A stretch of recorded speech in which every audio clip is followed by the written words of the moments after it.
everybody, and welcome to this brand new spoiler review episode for The Mandalorian Season 3, brought to you by the Geek Buddies! -1. Hey! No Shannon. I get back and Shannon leaves. I don't like it. Yeah, that's right. Michael Vogel is back from New Zealand. Michael, how was it? How were things? How are you recovering? I mean, I've been to Australia. That's an 18-hour flight. New Zealand's what? Another couple? Is it 19, 20? No, actually, New Zealand is only 13 hours. What? The flight is actually, well, if you can sleep on planes, which I can, yes, it's actually not that bad. It takes off at 8 o'clock at night. Yeah. They fed me dinner. Nice. They gave me 3 glasses of wine. I watched about 3/4 of the Birdcage. I fell asleep. Yes. And I woke up when they served me breakfast. And I watched the rest of the Birdcage and episode 8 of The Last of Us. Ooh. And then I was in New Zealand, so it was not that bad. Nice. It was pretty good. I slept most of the way. Our buddy Brian, who I was with, is not so lucky. He does not sleep as well on planes, so he did not have quite as good a time. But yeah, I notoriously could sleep the entire trip almost anywhere. I've slept the entire way back from Japan. Yeah. I've slept the entire way back from London. I've slept most of the way to and from New Zealand. So I just sleep. I just sleep on planes. I'm good to go. God love you, man. Yeah, you know me. I'm a 5 or 6 hour sleeper. I'm good. So I've actually enjoyed the flights to Australia because if you get into the comfort section or God forbid first class, you can absolutely fall asleep. So like just chilling. And then you go out for a few hours, wake back up for a little bit, then boom, back out for a couple hours. That works. So it's surprisingly much easier than people think. So good to hear that you had a good time. And of course, you can regale us with more of your adventures when we do the main show. I think we'll show a couple photos on the live show that we're going to do this week. And we'll do a full New Zealand breakdown on our main show this week. But but now we're going to talk about Coruscant is what we're going to do. We're going to talk about a lot about Coruscant today. Yes, we are. We're going to jump into episode 19, The Convert, here in The Mandalorian. A lot that went on in this episode for sure, Mike. We had some interesting concepts and some approaches to some commentary on religion, some commentary on cults, some commentary on who you should believe, who you should not believe, and also kind of shattering this myth yet again of that everything was all right after Darth Vader died and the Emperor was thrown down the chute. The New Republic took care of business. But we've seen from numerous other shows and other media like books and comic books that everything wasn't always peachy keen in the New Republic. And certainly we get elements of that in this episode as well. So bit of an, as we described it on the Jedi Way, bit of an Andor episode broke out in the middle of Mandalorian, ironically written by a guy who wrote 7 episodes of the Book of Boba Fett. So a lot of stuff going on for this one for sure. And this is a spoiler review. So just letting you all know right off the bat, if you haven't watched it, go watch it and come on back and hang out with us because we are going to spoil the heck out of this one. And let's jump into it. Mike, your overall thoughts, episode 19 on The Convert. What'd you think of this one? It's an interesting one. I'm really curious to hear what everybody listening to this thought of it, because I think this is one of those episodes that if you are just a Mandalorian only fan, like you love Mandalorian, you're into this story, you love Baby Yoda, you're down for the ride. I think you got to this episode and you were like, what the hell is going on? Like, what is all of this? But I think if you are a crazy Star Wars person like I am, who just absorbs all of the politics and the timeline and where stuff is falling when, this was a absolutely fascinating episode as Favreau and Filoni are working overtime to fill in the gaps that J.J. Abrams left when he started the new trilogy with Force Awakens. So they are doing exactly what they did, what Filoni did with Clone Wars. And it's interesting because with both Pershing and Kane, these new characters, we spent a good amount of time in this episode with characters that up to this point were barely really like a lot of people probably had to go back and be like, wait, who were these people? Where were they again? Right. But I think in the long run, what they are setting up is going to drive a whole lot of story moving forward. I mean, what they're setting up with the state of the New Republic, what happened to the Empire afterwards, what Kane is doing. Like, they're basically going to use the story of Din Djarin and Grogu to justify how the New Republic let the First Order happen, is what it seems like. And so I ate that up. I ate it up. I was super into it. And I do think they very well, I mean, you know, they were like, you can tell somebody was like, guys, we know you got to do all this political stuff. You pitched it to us. We're going to let you do it. Can we at least get like an epic cinema quality dogfight at the beginning? And they're like, yeah, okay, we'll give you like one of the coolest dogfights you've seen. We'll go for it. We'll do some slick moves. We'll give you all the slick stuff with the Imperial TIE destroyers. Like, we'll go all that, and then we're gonna dive into why the New Republic is broken. So it was a little bit of everything, but I really liked it. But I am curious. My brother actually looked at me. He goes, really, I wonder what people are gonna think of this episode. Yeah. I'm still kind of unsure. Like, I loved everything with Bo and Din, certainly, and I mean they're becoming my new favorite tag team for whatever they're getting themselves into. The Pershing stuff and the Elia Kane stuff, I think there was a little bit of chemistry missing between them as characters. I think that's true. Yeah, and I think that kind of affected my emotional stakes in here, or my emotional connection to what was going on, because when the betrayal happened, I was like, yeah, I saw that coming 20 minutes ago. Like, okay. And you felt bad for Pershing, but then you're also like, well, you know, you shouldn't have done the things that you did. And I almost feel like they rushed it a little bit. And I feel like this could have been kind of dragged out over 3 episodes, maybe 10, 15 minutes spent on a little bit of the subplot. I mean, we are also reviewing Picard, and God forbid I invoke the other franchise, but you and I, we're seeing how Worf and Raffi are slowly but surely being, you know, kind of moved into the main overall storyline that's going on the Titan. So I just wonder if maybe that might have been the better tactic here. But clearly, they want to lay a lot of groundwork, because where they want to go with this stuff and kind of connect it to what's going on with Bo and Din is going to be very interesting. And when the season is over, I think I may have a different opinion about this episode when it's done.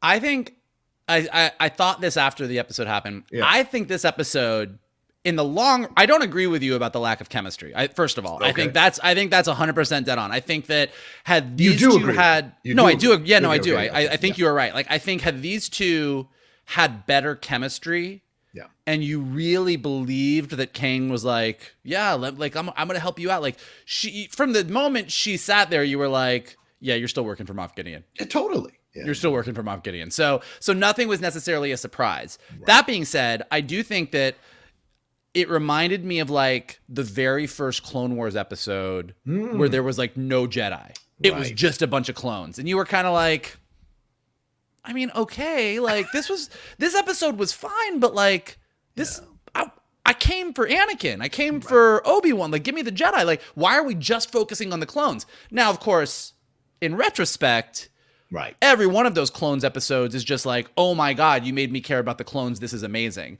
And with this, I think we won't really know how this episode sits with everybody until we get further into the season, because where they're going with this whole, you know, Imperial amnesty stuff and what that's going to build into is really interesting. It reminded me a lot of, if you haven't read Bloodlines by Claudia Gray, which is a book about Leia in the New Republic. It's a great book, but it really dives into a lot of what it looks like they're about to dive into here. So in the long run, it might be good, but I think in the short term, like just for this episode, had they had stronger chemistry, I do think it would have been a stronger middle, even though I still enjoyed what they were laying out. Yeah, look, KATY O'Brien just has one of those faces where you're like, you're not sure to trust her or not. Even in Ant-Man 3, you're like, I don't know, is she really on the side with the Langs Kang there or not? You know, so you have your questions there. So yeah, no surprise there. But I thought Pershing did a really OMID ABTAHI did a nice job with that character. So, but we'll get into it. We don't want to jump the gun just yet. So we're going to break this up into 2. Oh, go ahead. Yeah. You want to add one more? No, I was going to say, I mean, just as far, before we break into the specifics, like, look, as far as them moving things forward pretty quickly. Yeah. I thought this season was going to be about Din Djarin going to Mandalore and bathing in the waters. Yeah. Oh, we good have point. blown past that. Like this season is now just the Wild West. Like I don't know what's happening next in the Outer Rim. Like it's anybody's guess at this point. Like everybody's like, oh yeah, okay, it's gonna be Mandalore, it's gonna be this. Like obviously we're gonna be dealing with the Armorer and Bo-Katan, and we'll get into all of that. But like honestly, I have no idea where this season is going at this point, and that kind of excites me. Sure. Yeah, I think for right now I could be excited, and then a little trepidatious as well, but all right, we're going to split this up into two separate sections here. We're going to talk the Din and Bo-Katan stuff first, and then we'll take a break and then jump into Pershing and Elia and all of that. So, and to you all who are watching or listening, I apologize. My voice is a little tight. It's been about 4 or 5 days like this, so I'm still working through. Hopefully by next week I'll be back. I think you sound husky. like a masculine Kathleen Turner in her heyday. I don't even know what to say.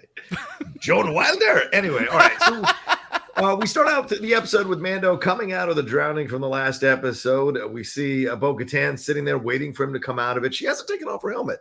Really interesting. He says he is redeemed and he feels this power to it. And she's like, okay, cool. Can we get the hell out of here now? And he's like, just wait. And he has to take some water from some of the living waters, puts it in a vial, puts it in his satchel because he wants to prove to the armor that he has bathed in the living waters. And then Bo-Katan.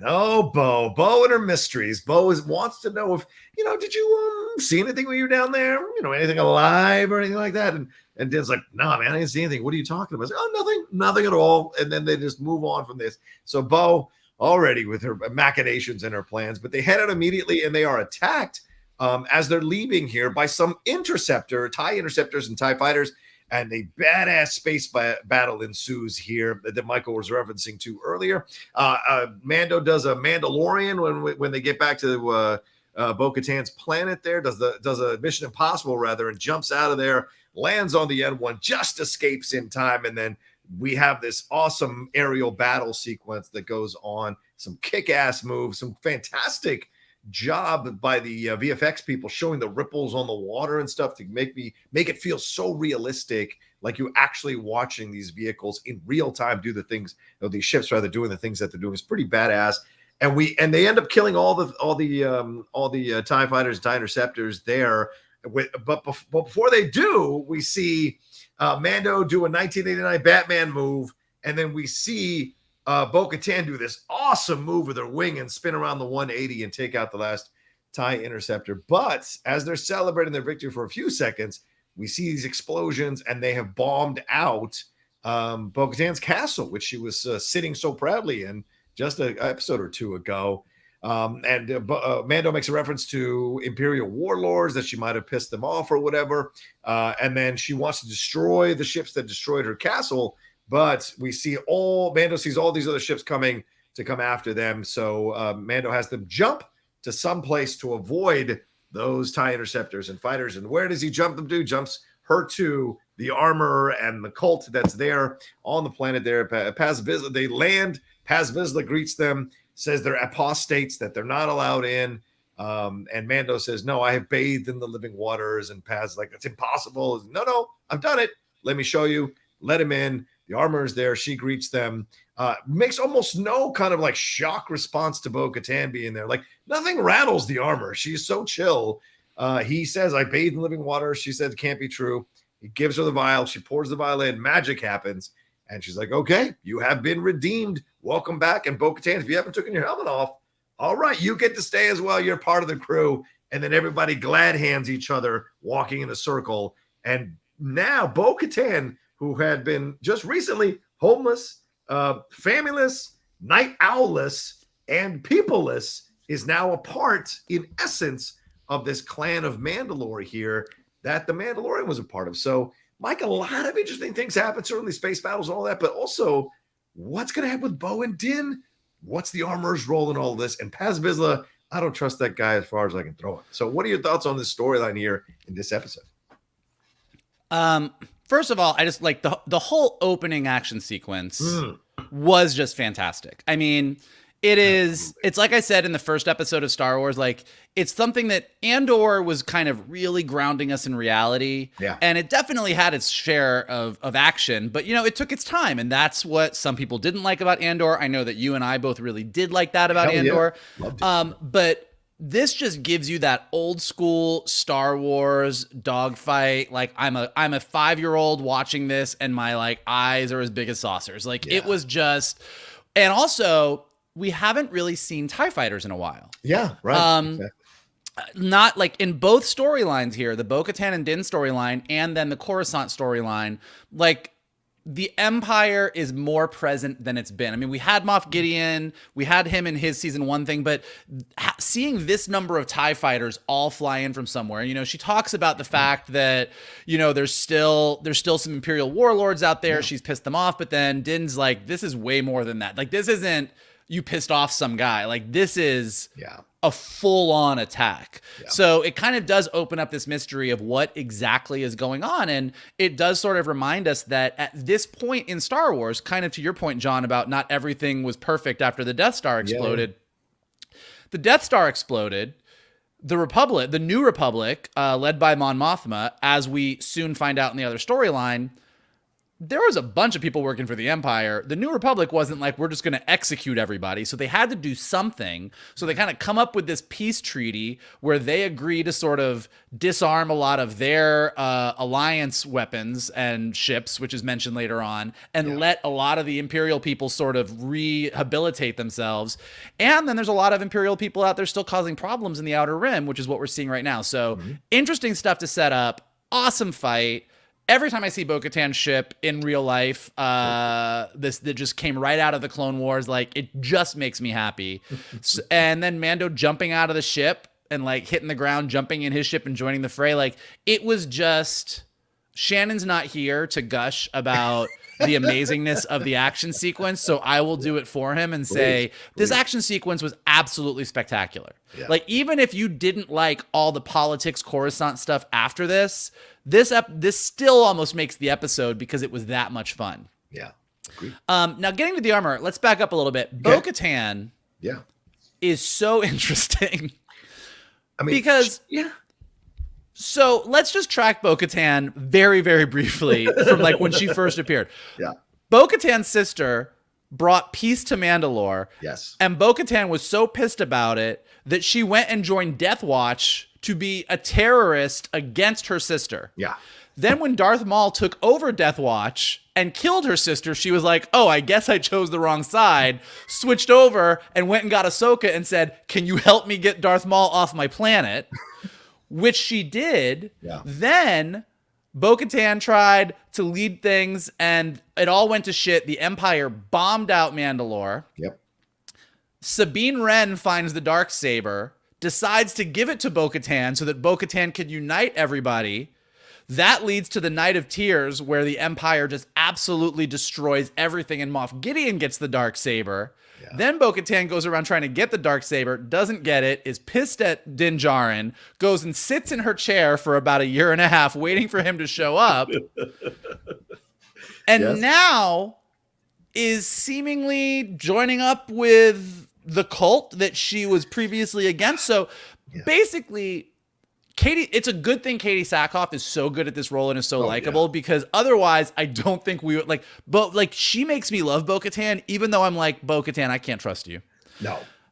Because even at the beginning, when she's sitting there, when Mando wakes up, is she really sort of dealing with the fact that everything that she thought was legend is possibly true because she just saw a mythosaur? Yeah. Or is she calculating how this knowledge could help her get back on top again?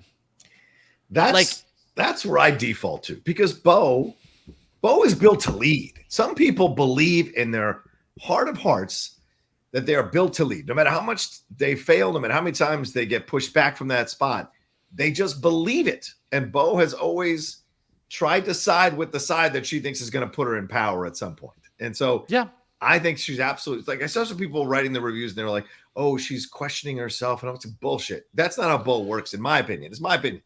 I think Bo is absolutely analyzing the situation, going like, okay, now how do I get back up into this? I mean, she wasn't just sitting there scrolling TikTok for a year and a half, man. She was probably looking at all, just analyzing all the possible angles for her to be back in control of Mandalore. So, you know, she's not a dumb woman, a dumb person. She's very intelligent. So I think was just figuring out her way. And so this is her sitting there waiting for Mando to wake up was giving her more time to consider all the possibilities here and what angle she could play.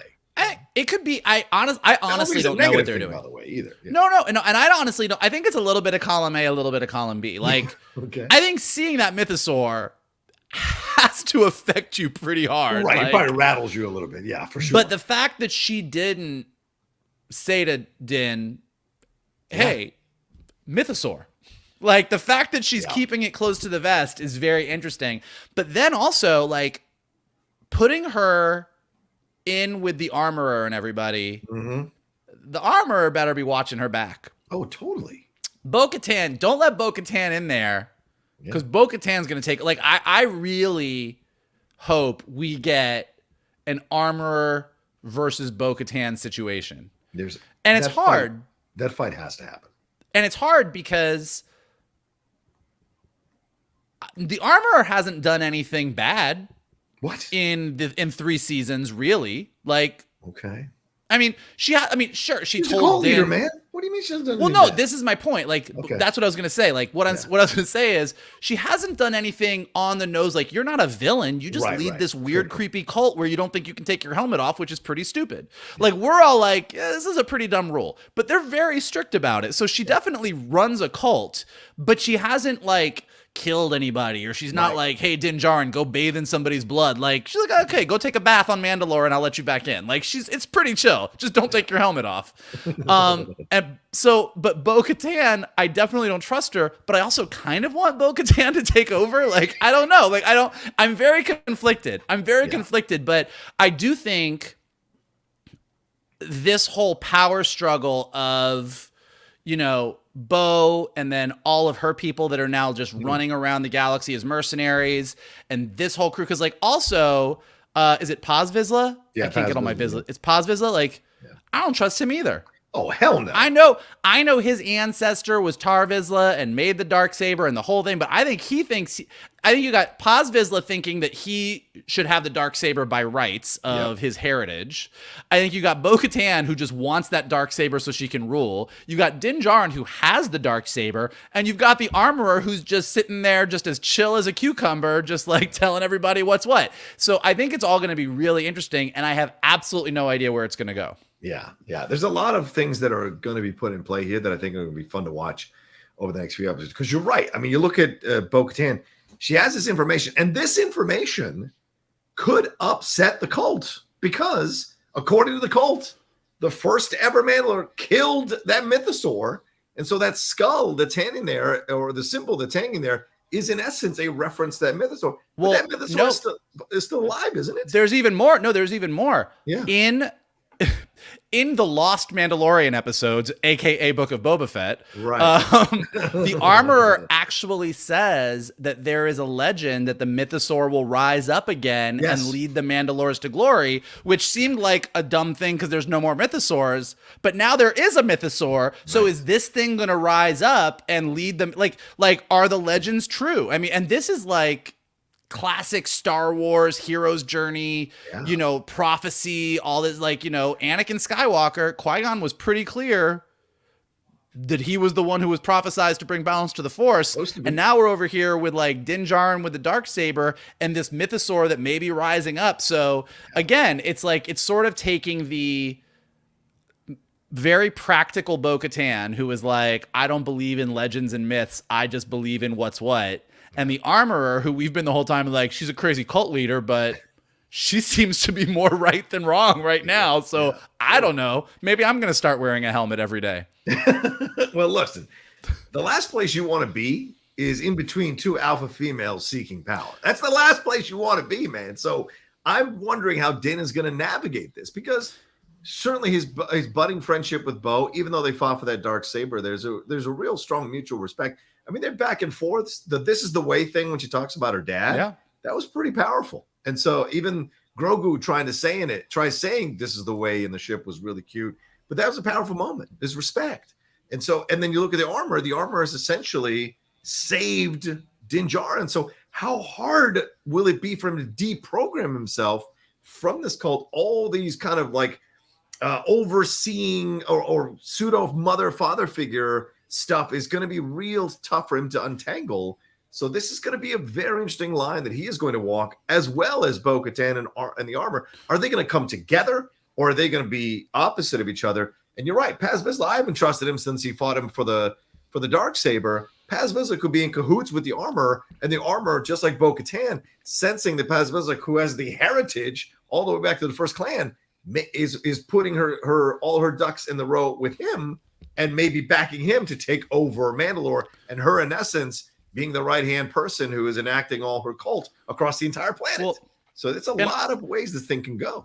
And I don't know how much they're going to dive into this, but most people think that Din and the Armorer and that whole side of Mandalore is sort of descended out of what was Death Watch. Right, yes, which is what she was a part of. Bo-Katan was part of OG Death Watch. Yeah, right, exactly. So I don't know how much Bo-Katan knows about where this don't take your helmet off rule came from. And I don't know if we're going to sort of get a little bit of backstory into how this all happened and why this even became a rule in the first. Maybe when we find out why it became a rule, we might be like, oh, maybe that kind of makes sense. So I think that Bo-Katan being in contact with all of them is going to lead to some of these conversations happening, because Bo-Katan is the type of person who's just going to sit there and poke on something, be like, why do you do this? This is dumb. This is not what Mandalore was. Like, I know what Mandalore was. My sister fucking ruled the planet. Like, don't tell me what a Mandalorian is. So I really do hope they do some of that, just like poking on it, so that we can really kind of see what it's all about. Yeah. It's definitely interesting. Like, that's the thing, is this episode moved a lot of pieces around, and putting all of these people together is going to be, and also, like, we don't really know what's going to happen next. Like, nobody has a mission. Like, they're not trying to get Grogu to Luke. They're not trying to do anything. Like, they're just all there now. Like, he's been redeemed. He's not an apostate anymore. Bo-Katan doesn't have a home. And so now it's just like, well, what next? So next week is going to be fascinating. Yeah, I agree 100%. Well, let's take a break here, and then we'll jump into the other storyline in this episode. Right after this. I should get one made with the Mandalorian logo on it, I guess. I'll work on that for next time. All right. Since we don't have Shannon, you're just going to make mental notes during the breaks now? Is that what that's our new bit? Sing. If you're not going to sing, I got to fill this stuff up. You're going to be like, you're going to do your grocery list. You're like, we'll be right back after this. I got to get some Oreos and some Coke Zero. And we're back. Oreos. Chips Ahoy, son. All right, anyway, let's move on. We head to the Capitol, where Dr. Pershing is speaking in a TED Talk here. What Laura pointed out might be the Opera House from the prequel trilogy. Oh, it is. It's not might. It's definitely the Opera House from Revenge of the Sith. On Coruscant there. And to me, I liken the stuff that he's saying a little bit to like a Nazi scientist. You remember a lot of the Nazi scientists came over after the fall of Hitler and the Nazis in Germany and helped to build scientific stuff here in America. So helped to build the space program. Yeah, exactly. The space program. So this idea that, our technology can help. We were trying to do all this kind of stuff. So it's just very interesting to see him. And then we see Elia Kane, KATY O'Brien there sit down and watch this speech. And he talks about Pershing talks about how he had to work for a terrible regime, the Empire, but is happy now to be working for the New Republic, and then defends his clone tech. And there's the fantastic visuals there, under the excuse that his mother would have died without this, or his mother would have lived. She wouldn't have died if they had this technology back then. So, and he gets praised, but he also tugs on his ear a little bit before he comes off. And I'm gonna bring that up later for a conversation, but he looks uncomfortable getting praised by these people. We see two of these rich people talk, we don't vote. We just make sure to protect our money, which is, of course, is the creators taking a shot at people who don't care about politics and just care about making money and not really seeing how that can affect people's lives. So we see it's a little bit Mon Moth-esque for those scenes that we got in Andor, how aloof and how willing with praise and how like kind of out of touch they are with regular people with the way they're talking. So very interesting, but certainly Pershing is uncomfortable. He later heads into, at least later in a taxi, which is a pretty awesome scene, so reminiscent of the prequel trilogy, going through Coruscant. We got an Uber / taxi droid who just can't stop talking about all the great things there are to do in Coruscant for him. So much so that I love it. Pershing has to tell him to like turn around and they keep his eyes on the road. Dude, watch the road. Watch the road. It's so great. But anyway, he heads to this place, this Amnesty housing, and we hear about that he meets a bunch of guys there, and they all have numbers instead of names. He is L52, but we hear about the amnesty program and the repatriation and all this stuff that's going on here. And it reminded me of South Africa, Mike. I mean, when South Africa finally got rid of apartheid, Bishop Desmond Tutu and a bunch of the leaders there, African leaders there, held tribunals and all these things so that people could come forward, the white Afrikaners could come forward and apologize and seek forgiveness and penance for the things that they did. And Tutu did that so that the country could move on. And Mandela, so the country could move on and forgive and come together. And so interesting to see that this is a concept that they're putting in here. But Pershing recognizes one of them as part of Moff Gideon's crew. And it is, as I mentioned, Elia Kane, who had just been watching a speech. He didn't know that. But she says she was part of the rehabilitation program, just like Pershing. She offers to show him around Coruscant whenever he wants. He's clearly uncomfortable, tugs at his ear again. They talk about all the stuff and then these guys get into a conversation about all the stuff they missed from the Empire. But, not the politics, of course. No. But like the travel biscuits and all these things that are going on. So all these things that we got as little small perks. So we hear that Pershing likes those yellow travel biscuits, but apparently the red travel biscuits were better. So a nice little battle there. But then we cut later to him working in a cubicle and doing the things that he's doing and logging stuff in. He has a conversation with the Gary Cole version of the guy in this from Office Space there. And later he's walking around with Elia and walking around what looks to be like Universal City Walk at night on Coruscant, seeing all the different things that are going on. They talk about the ethics of cloning. Elia makes an interesting case that following your gut without questioning things is how we got in trouble in the first place. So she's encouraging this. She's encouraging. Then we see this peak from the mountain there that is on display, and she kind of encourages him to touch it and what could happen. And then this droid comes around and warns Pershing not to touch it. So a little bit of foreshadowing, this idea of encouraging him to break the law or break the things or take chances, and the law coming to reprimand Pershing. And of course, later he gets those yellow travel biscuits and he's concerned about it. He goes back to the cubicle, more conversations. We hear about the Alliance. They're behind dismantling the Alliance fleet and all this stuff. And Pershing is now trying to push this idea that he should continue his studies, continue his cloning. He wants to help the New Republic. The Gary Cole guy is like, no, you know what? Just come on, focus on your things, whatever. So then he goes to Elia later and says, yes, let's go get this thing. So Elia kind of takes him and they're breaking these rules, getting on a train, a fantastic action train sequence as they're going to these Empire shipyards to get to this lab for him. He acquires the lab. He's like talking about how great this is, talking about his mom, really opening up to Elia. And then they come out of this thing and boom, the cops show, or in essence, the cops show up there and Elia turns on him. And Pershing is just absolutely stunned by the whole thing. And he gets knocked out and he wakes up and he's in this, what I would call like almost like One Flew Over the Cuckoo's Nest with Jack Nicholson. He's in this gurney being held down and they're essentially going to mind flare his brain.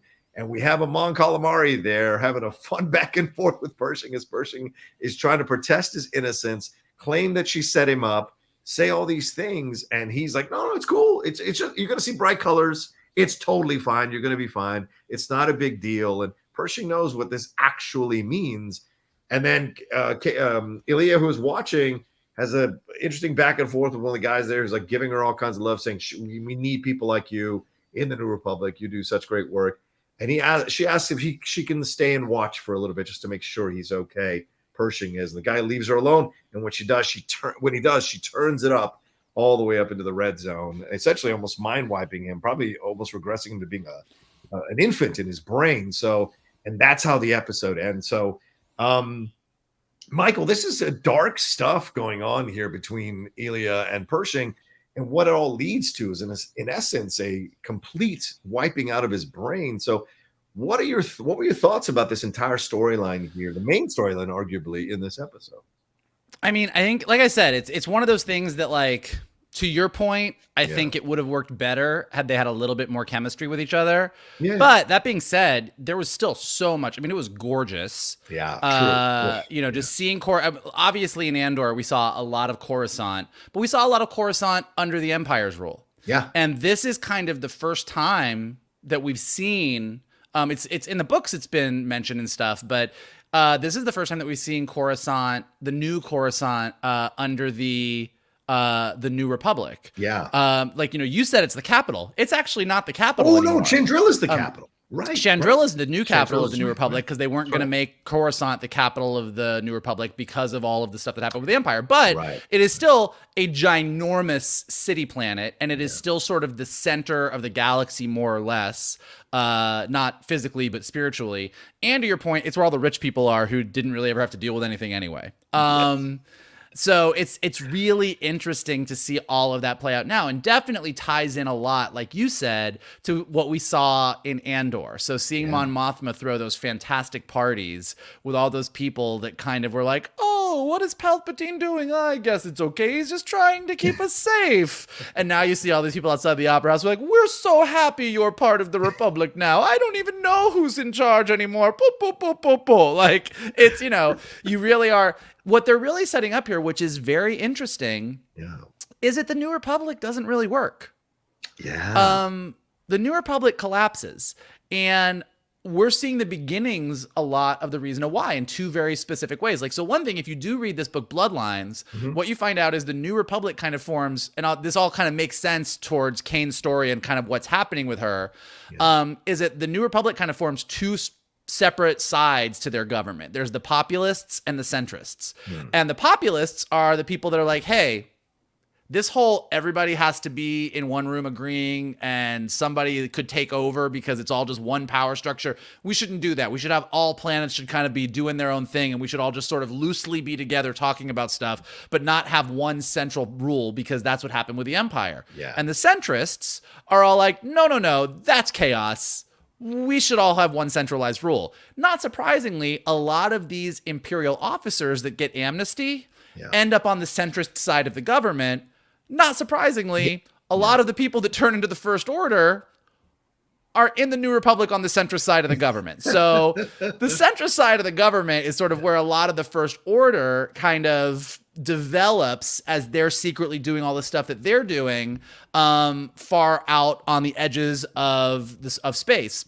So what Kane's doing here, kind of rising up within the ranks of the New Republic, turning Pershing in, gaining more notoriety, gaining whatever, is sort of rising up within the ranks so that she can be kind of the inside man. She's absolutely still working for Moff Gideon. Totally. And we hear that Moff Gideon has escaped. In essence, before the tribunal.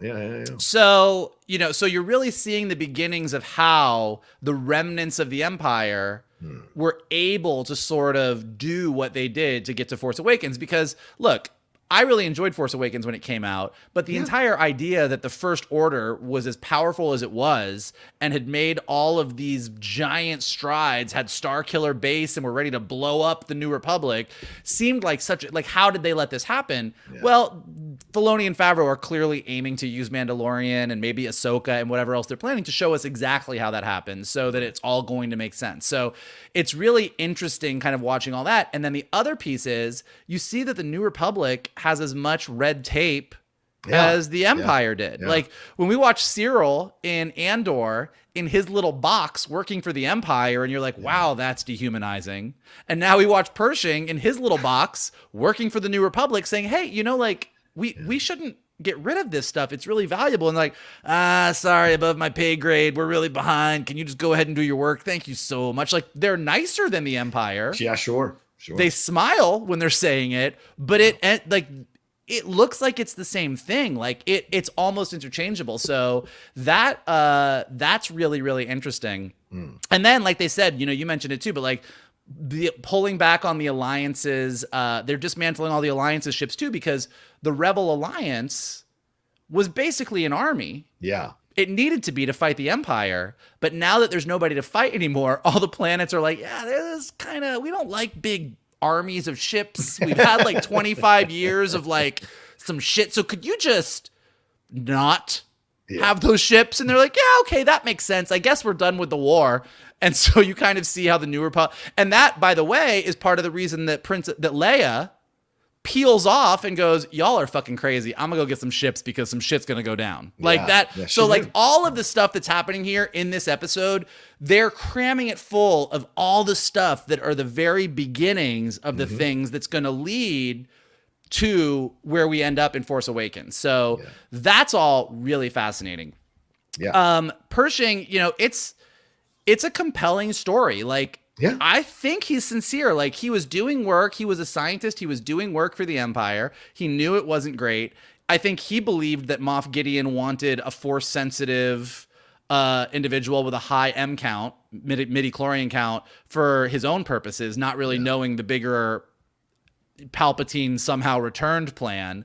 But, you know, it's like he just wants to do his work. He just wants to do what he can do. And even having like him have to report to a droid instead of a person, it's just very dehumanizing. It just, again, it's just showing how the New Republic is very well intentioned, but doesn't seem very on top of things. Yeah, just like most revolutions, they're so consumed with winning that they don't really have things in place to carry out an effective transition of power. And that's why most revolutions fail. That's why this country survived, or becoming what it became after revolution is really such an incredible story, because almost all the revolutions have failed through time or eventually been overthrown themselves. And so that's what's so fascinating about this. And it's dangerous, Mike, because, you know, for us original trilogy people, everything was fine. But certainly as the years have gone by, to make the world more interesting, you got to have it connected to what actually happens in our real lives. And so we're seeing that they're kind of destroying that veneer that after, Palpatine was destroyed and Vader died, it was a better world. Good triumphed over evil. But the day-to-day stuff has to still function. The trains have to still arrive. We have to get rid of all this alliance shit. There's so much that's required to exist, and to do it right off the bat. As soon as you throw them up, you got to start immediately, or else people go homeless, people lose their jobs, there's no money, there's all kinds of stuff that can happen. So we're seeing that they're trying to do their best, like you said, well-intentioned, but just as bogged down or slogging through red tape, just like they did with the Empire. Yeah, and then you also see this whole weird imperial amnesty thing, which, to your point, very reminiscent of war tribunals, whether that be post World War II, whether it be in Africa, but yes, this whole idea of like, well, what do we do with these people? And we need to figure out a way to move on, move forward, take the technology, take the expertise that they had. But in the case of Pershing, as opposed to what happened with Nazis and the space program, they're not using Pershings. Cloning is outlawed. Like, they're like, we're not. We just went through the clone wars. We're good. We're done with cloning for a while. We don't want it. So Pershing is just kind of fucked. So the whole thing is really, really fascinating.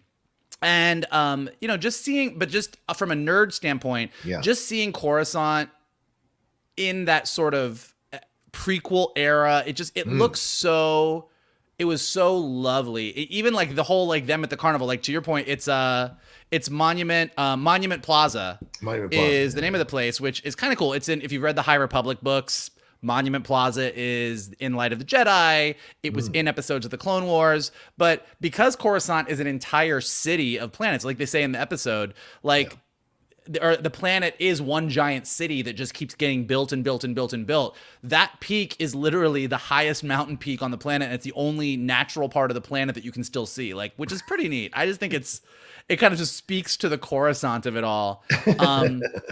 So yeah, I thought like what they were setting up for all of this was really interesting. And I'm not quite sure. And I'm curious, what do you think? Like with Kane, like it seems like Pershing is someone that you would want to keep around, because if cloning is your goal, which we've all seen Rise of Skywalker, we know it is. I don't know that you would want to flay his brain. So I thought she was trying to sort of recruit him the whole time. But then the twist at the end where she turned him in, Definitely going to help her rise within the New Republic. Yeah. But curious as to, is Pershing done? Is he out? Is he dead? Are we going to get more Pershing? Is she trying to turn him against the New Republic? Like, where do we think Pershing's story is going? That may be it, that she gets, whatever the mind flaring does to him, it may make him more susceptible. Remember, it's called The Convert, this episode. Mm-hmm. So it can mean any number of things. Is it Bo-Katan being converted into the clan here with the Mandalore clan here with Bo? Or is the convert Pershing? Is he going to be converted now? This is the beginning of his conversion to serving the New Republic, but really Moff Gideon and Elia Kane. And, Laura made this speculation through a friend of hers there that possibly it is Thrawn behind all of this. Somebody pointed out, I can't remember, someone on Twitter pointed out, someone who hosts a Star Wars show mentioned that some of the tactics the ships were using were tactics we've seen Thrawn's ships use in the Clone Wars. So is that in play here? Is Moff Gideon working for Thrawn, or is he working for Palpatine? And is the cloning technology there to get Palpatine back? So there's so much. Remember we saw in season 2, right? All those cloning tubes or whatever on Moff Gideon's ship. So what is that leading to? So there's a lot here that I think we don't have answers to. And Pershing, there's no way this is the end of Pershing. He's such an interesting character, such a fantastic performance as well. There's something more to be mined here if she's in control of Pershing as she moves up, so he can do this clone technology without question. Because that's a problem with him. He was questioning the usage of the clone technology when she watched him do his little TED talk. And so she wants him completely clean and focused on doing it without question, I hadn't thought of the Thrawn angle, but I do think that's really interesting. I think that, the Ahsoka series is coming up this year, and we've got Thrawn in there. We know we've got Ezra Bridger in there, and where Thrawn goes and him coming back into the mix of things and him maybe being even a big part of the First Order coming together. I mean, that's really, really interesting. So a lot of really interesting threads. So again, this is one of those episodes that you watch it, and particularly after last week's episode that was just like Mandalore and adventure and fighting and Grogu using the Force and Bo-Katan wielding the Darksaber and oh my God. And this one was a lot, okay, we're in Monument Plaza and we're eating ice cream and we are talking about politics. It's definitely on the surface, you're like, okay, well, this was an episode where it was kind of interesting, but I don't really know. But like this episode has kicked us off into a whole, up to this point, we've sort of been on the Outer Rim. We've seen some New Republic pilots. We've heard Grief Karga kind of talk about, I don't want to deal with the New Republic. Like we sort of talked about the New Republic, but this is the first time we've really seen it in action. And what we saw was very deliberately not all that. Yeah. So, and someone incompetent. I mean, you really do see, again, first time you see Force Awakens, you're like, so there's a New Republic, but Leia is part of a resistance, but the resistance isn't the New Republic. But why isn't it? Like, Princess Leia saved the galaxy. Wouldn't you listen to Princess Leia? I'm very confused. Can someone explain? Like, it doesn't really make sense. But what they are building here is something where you're going to go, yeah, if I was Princess Leia, I'd be like, I'm fucking out too. Like, what are you guys doing? Yeah. And when do we get the Mon Mothma confronting that situation down the road as well? Because remember, in Bloodlines, they don't have the best of relationships in certain sections of the book. And certainly that's the book where people find out that Leia's dad was Darth Vader, which really affects her as well in her standing in the galaxy. So, at some point, people have to let go of this fear of Leia being recast or Luke being recast. If you don't want the DA or whatever, the CGI for all that kind of stuff, then eventually you're going to have to accept a recasting because there's no other way. We want to fill in the empty holes here that led us to the First Order. So we're going to have to let go of that stuff so we can enjoy these stories. You might fleshed out for us, in my opinion. But you might not. I mean, like, look, you can't do it animated all the time. I'm just saying.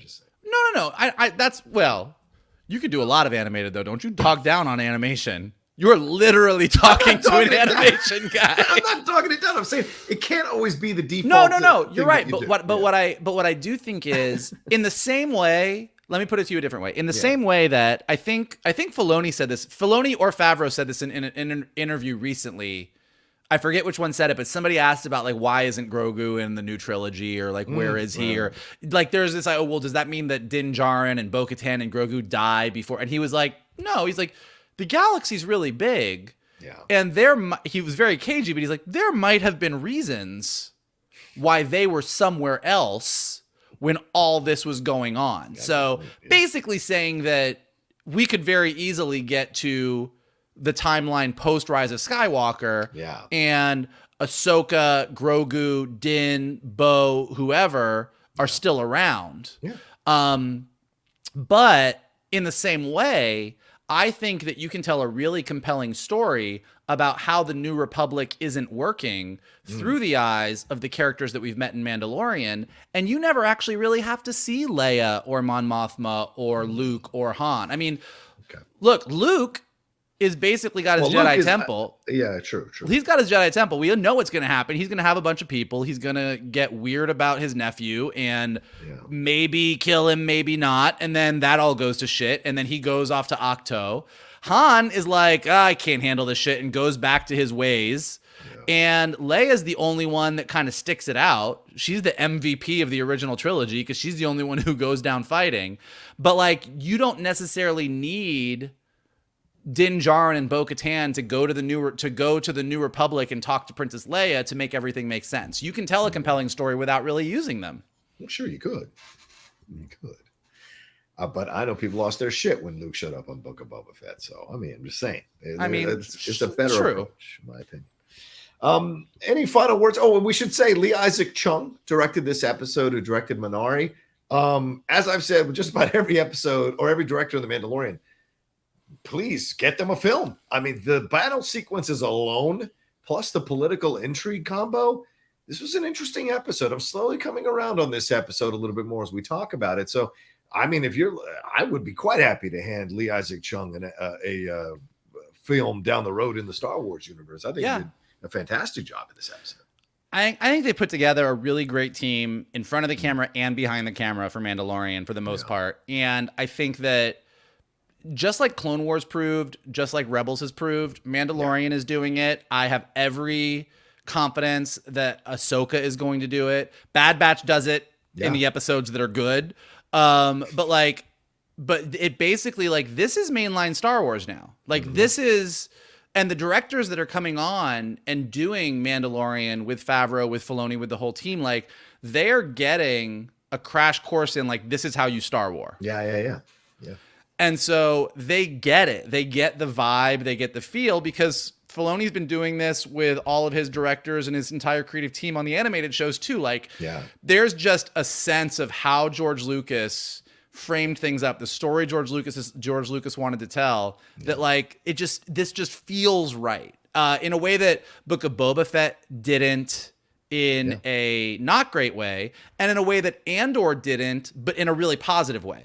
Like, Andor doesn't feel like mainline Star Wars. Andor feels like this elevated Star Wars that's super different. And I hope we get more of that too. Sure. But this just sort of hits all the right buttons of what you kind of, for at least for me, what I come to Star Wars for. Yeah. And I want to see more of these concepts explored over the next few episodes. I mean, there's a lot of commentary, at least initial commentary, about religion in this episode and how we're doing stuff with the armor and that clan and what does it all mean, and devotion to religion. I mean, you could argue, you know, the clone not being able to take off your helmet could be any tenet in any religion, you know, in order to stay a member, you must do this. And then on the other side, the government stuff, right? It doesn't matter who's in power. So in the way, the rich people saying it doesn't matter who's in power, we just care about our money, we don't even vote. Okay, great. But on the other side, we're seeing on the lower level, it doesn't matter because the red tape is the same. So it's interesting commentaries about politics and political regimes and also religion. And so it's a nice intro. I'm hoping there's more of that to come, a little more fleshed out and a little more complex. Yeah. And even to your point, I mean, look, in the original trilogy, in the prequels, and in the new trilogy, like Coruscant and the core worlds, everybody's like, well, whatever's going on, I don't really care. It doesn't affect me. Yeah. But all the way on the outer rim, like Grief Karga says in the premiere, he's like, Yeah, I don't want the New Republic out here. It doesn't affect me. Like, just everybody is trying to live their lives in it. I really do wonder what they're setting up, because if you're going to go ahead and say the New Republic failed in trying to form a new kind of government that wasn't a galactic empire, it begs the question, as we're looking forward towards what is Kathleen Kennedy and Lucasfilm and Disney doing on the feature side of things. Yeah.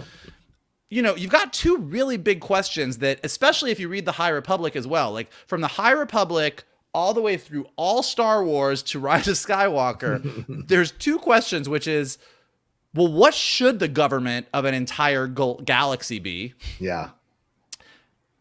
And Jedi Council, yay or nay? Yeah. Like what, like should Ahsoka or Ezra or 150-year-old Grogu or whoever it is, should they be starting a new Jedi Order? Like, should they be starting the whole thing over? And like, what are the things? So that's what I get really interested about is once somebody comes and actually convinces Kathleen Kennedy and Lucasfilm and Disney and Bob Iger or whoever comes after Bob Iger, convinces them to finally let them write that next chapter. And hopefully it is Favreau and Filoni, because I am more than sure that they have opinions on it, to kind of see what that next chapter in this big sort of theological, political space battle is. Yeah. You're not going to remove that from Star Wars. That's always been there. So, all right. Well, there we go. That's our spoiler review for this episode 19, The Convert from Mandalorian Season 3. Michael, what do we have to tell them? Oh, fuck. I forget I have to do this whole thing when Shannon's not here. All right. If you would like to follow us, you can follow us on Twitter at geek_buddies. Did you write it down? Are you reading it? I'm reading it off the screen. We're on Streamlab. I don't have to write it down. I'm literally looking at it on Word or something. Oh my God, John, do you know how computers work? No. Let's try that again, everybody, shall we? If you would like to follow us, you can follow us on Twitter at geek_buddies or on Instagram at _geek_buddies. You can follow Rocha at the Rocha Says. You can follow me at MKToon. And if you enjoyed this discussion on mythosaurs, politics, and mind flayers, here's what you can do to help us keep doing what we do. You can hit that like button below. You can subscribe to John's Outlaw Nation page. Check out all the amazing content he has going on there. He is a busy man. That is why he sounds like a husky Kathleen Turner. Leave your comments below. Let us know what you thought of this episode. Were you into it? Were you out of it? Do you like the politics? Do you not like the politics? What do you want to see more of? What do you want to see less of? And what do you think Bo-Katan is up to? Let us know below. If you are listening to us on a podcast, go ahead and leave us some stars and some comments. It helps us go up in the rankings so more people can find us. And as always, the best thing that you can do is retweet this video, post it to your socials, send it to your friends, and tell them to hang out with your buddies, the Geek Buddies. Nice. Well said. Of course, if you want to follow our missing compatriot here, Shannon, you can follow him at Shannon_McClung or at Shannon the Geek Buddy on Instagram. All right. You guys are awesome. And big shout out to Carbon Health, who continues to power and sponsor us here on the Geek Buddies through the end of March. Head on over to carbonhealth.com. Go and get checked out today. Got physical stuff, got stuff going on for your mental health. They take care of you all across the board, both in person and virtually. Or you can download No mind flayers. They do not have mind flayers. Don't worry. Although it's a trap. Oh, it's a trap. Sorry, it's a trap. But yeah, go and check them out or have the doc or download the app to have a doc in your pocket for any of those healthcare questions, concerns, whether you're in the Outer Rim or Coruscant, for God's sakes. All right. Y'all take care of yourselves. Be well. We'll talk to you next time with another brand new episode from the Geek Buddies. -1. Hey!